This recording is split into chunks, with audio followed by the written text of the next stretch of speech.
Hello everyone, this is Nida Malik again. Welcome back to our channel stories का पिटारा, जिसपे आप सुनते हैं कुछ अनसुनी कुछ अनकही सी कहानियां विद निदा मलिक। दोस्तों, आज की कहानी का नाम है अकल। तो फिर चलिए सुनते हैं।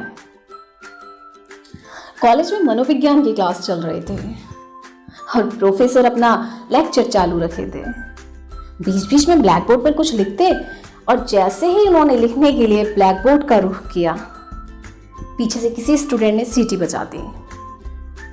प्रोफेसर ने तुरंत पूछा, ओए सीटी किसने बजाई? कोई नहीं बोला, सब चुपचाप बैठे थे। पूरी क्लास में शांति थी। प्रोफेसर ने कहा, चलो आज का लेक्चर यहीं पर रोकते हैं।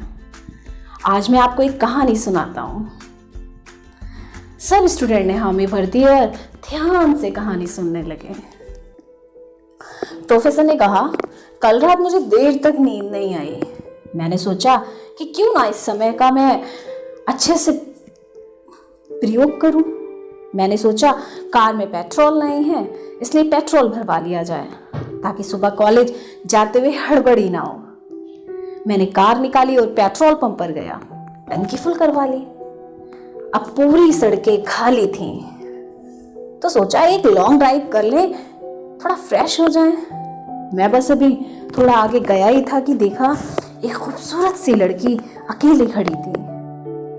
शायद किसी पार्टी से आ रही होगी। मेरे मन में आया कहीं किसी का इंतजार कर रही हो सकता है और उसे लेने वाला ना आ सका हो। इसकी मदद करनी चाहिए। स्टूडेंट कहानी का मजा ले रहे थे और बड़ी दिलचस्पी से सुन रहे थे।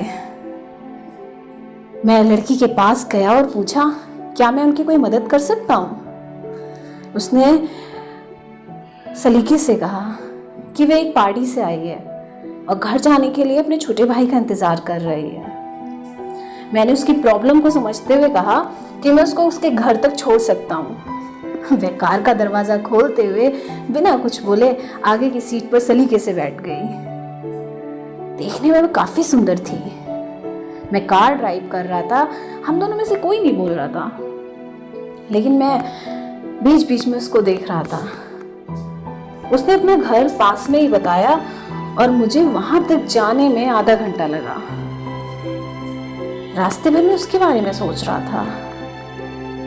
उसके घर के पास आने पर उसने गाड़ी रोकने का इशारा किया। गाड़ी रुक गई, पर उसने उतरने में कोई जल्दी नहीं की। उसने अपना परिचय देते हुए कहा कि उसका नाम श्वेता है और किसी कॉर्पोरेट ऑफिस में जॉब करती है। बिना किसी झिझक के कहा कि मैं उसकी तरफ बार बार देख रहा था और वो ये सब नोटिस कर रही थी। और उसने ये भी बताया कि मैं उसे अच्छा लग रहा हूँ, उसे काफी अच्छा लगा हूँ और वो मुझसे शादी करना चाहती है। और मैंने भी उसके लिए अपने आप को उचित वर समझा और मैंने इस शादी के लिए हाँ कर दी।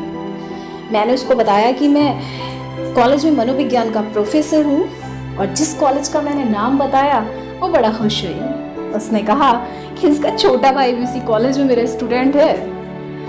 उसने ये भी कहा कि उसके भाई का मैं बहुत ख्याल रखूं। मैंने पूछा उसके भाई का नाम तो उसने बताया कि उसकी सिर्फ एक पहचान है, वह सीटी बहुत मारता है। और क्लास के सभी स्टूडेंट्स की नजरें सीटी बजाने वाले लड़के पर टिकी थी।